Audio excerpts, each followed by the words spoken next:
Manifa, bienvenue au Sénégal. ñu ngi ci jamono gi nga xamante ni waaye politique yi kat farataal nañ lool élection législative yi nga xamante ni ci lañu jëm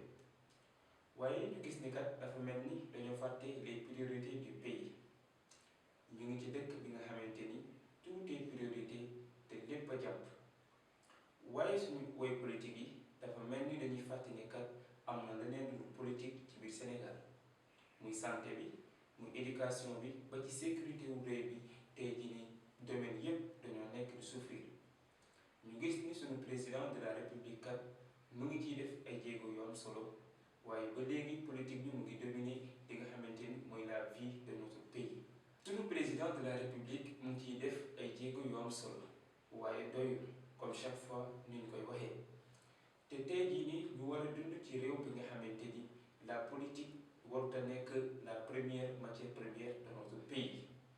le bruit bi nga xamante ni moom mooy am ci dëkk bi la plupart boo ko seetloo ci way politique yi lañuy jublu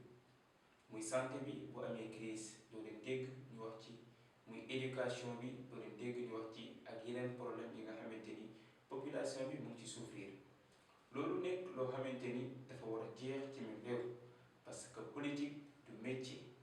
à la base politique mooy fexe ba ñoŋal sa dundinu réew sa dundinu askan. waaye ñu dem ba nga xamante ni politique bi dafa xoj lépp luy doxalinu réew mi ci biir waaye malheureusement ñu ngi dund ci société bi nga xamante ni waaye politique yi kat dañoo xoj askan bi ndax bu coowal santé jógee wala éducation wala leneen ak leneen lu ci mel ni sécurité doo leen dégg ñu ci yéy di ci yàbbi comme ni ñu koy defee bu seen ay intérêt politique nekkee lu menacé wu.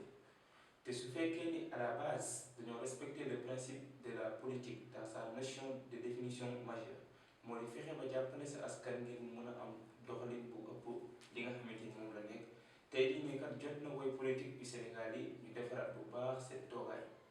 beneen jàngat gi ñu ci mën a def tamit moo ni population bi war nañu mën a yeewu bu baax a baax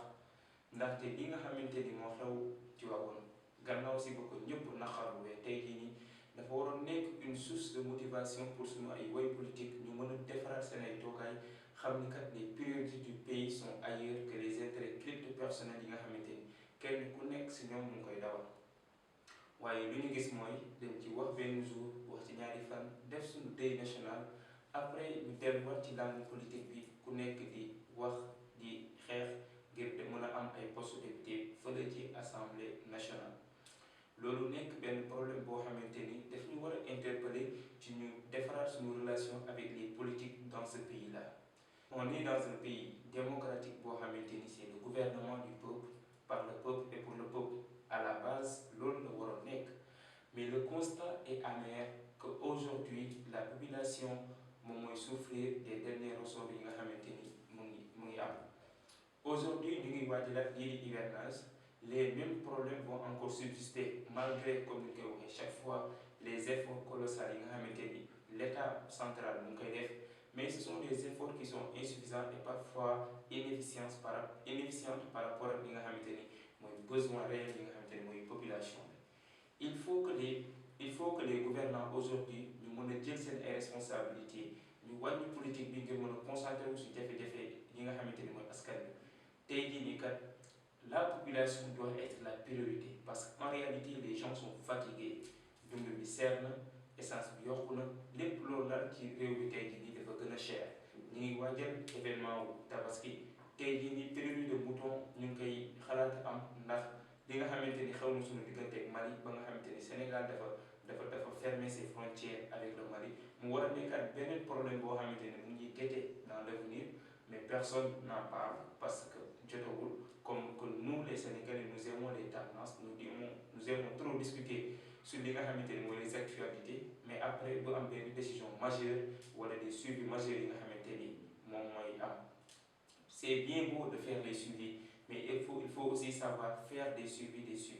parce que aujourd'hui loolu moo ñu mën a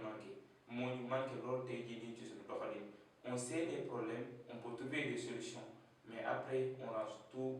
ci terroir yi te loolu dafa war a nekk loo xamante ni lu ñu war a améliorer la ci suñu jikko yi way politique yi ñu leen ñaan ñu gën a concentré wu sur les besoins réels des populations ngir ñu mën a tabax tey jii nii benn Sénégal bu dëgër parce que lii vérité te xam naa ni ñoom ñëpp dinañ koy war di mën a dégg mooy amul benn parti politique benn seule personne bu mën a développer le Sénégal au-delà de ñi nga xamante ni ñoo nekk ci kaw di def des efforts il faudra que mu am une participation massive et citoyenne de la population pour que ñaari action yooyu noonu bu ñu ko combiner mu mën a doxal suñu réew vers l'émergence comme ni ñu ko souhaité en 2035 wala tamit bu jëlee ñu vers le développement d'ici 20 à 30 ans incha allah merci beaucoup seen teew.